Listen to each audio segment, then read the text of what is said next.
ناظرین کرام، السلام علیکم ورحمۃ اللہ وبرکاتہ۔ آج کی اس ویڈیو میں ہم بات کریں گے غزوہ بدر کے بارے میں۔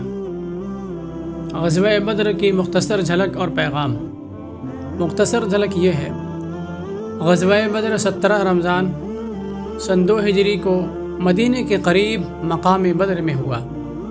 یہ اسلام اور کفر کے درمیان پہلا فیصلہ کن معرکہ تھا۔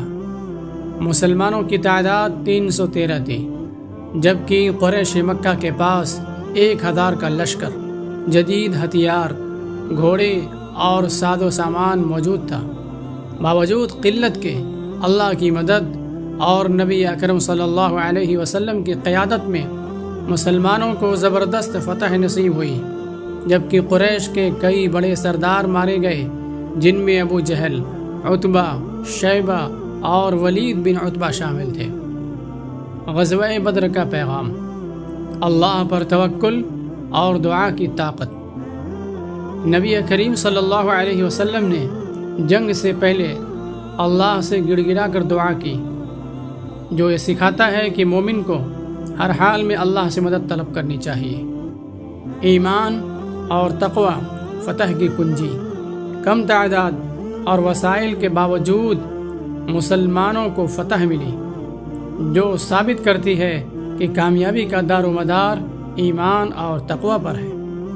حق و باطل کی پہچان۔ غزوہ بدر نے واضح کیا کہ اللہ ہمیشہ حق کا ساتھ دیتا ہے اور باطل آخرکار مٹ جاتا ہے۔ اجتماعی جدوجہد اور اتحاد۔ صحابہ کرام نے نبی اکرم صلی اللہ علیہ وسلم کی قیادت میں یکجہتی کا مظاہرہ کیا، جو کسی بھی کامیاب قوم کے لیے ضروری ہے۔ اللہ کی نصرت محض اسباب پر نہیں بلکہ اخلاص پر منحصر ہے۔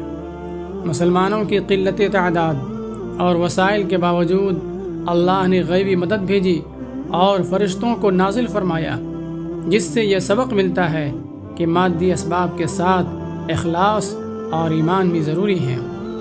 غزوہ بدر ہمیں سکھاتا ہے کہ اگر ہم اللہ کے دین پر ثابت قدم رہیں تو چاہے حالات کتنے ہی مشکل کیوں نہ ہوں، کامیابی ہمارا مقدر ہوگی۔ السلام علیکم۔